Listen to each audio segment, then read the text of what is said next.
Huwag lumato sa ating personally. Let us always be kind.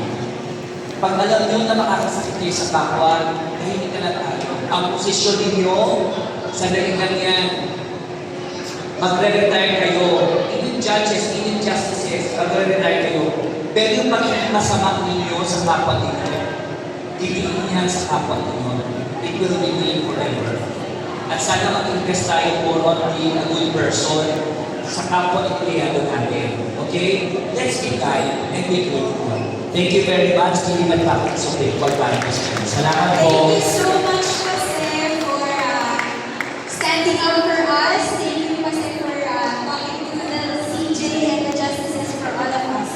We would like to welcome and acknowledge from the MedCOCC, Attorney Roy Colentina. Good morning, Attorney Roy. Good morning po.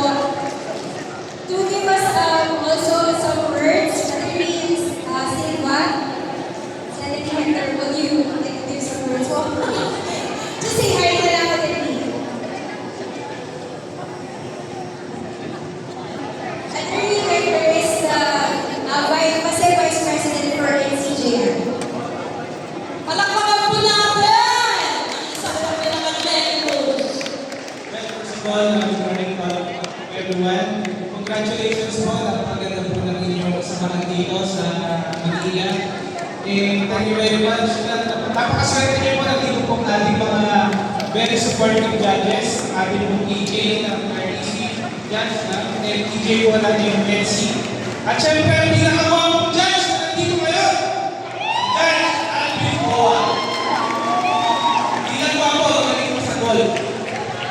You know, ang most generous po, Wala na ako sasabi, pag mga golfer mga ano, sa akin lang, congratulations sa Pasay Manila.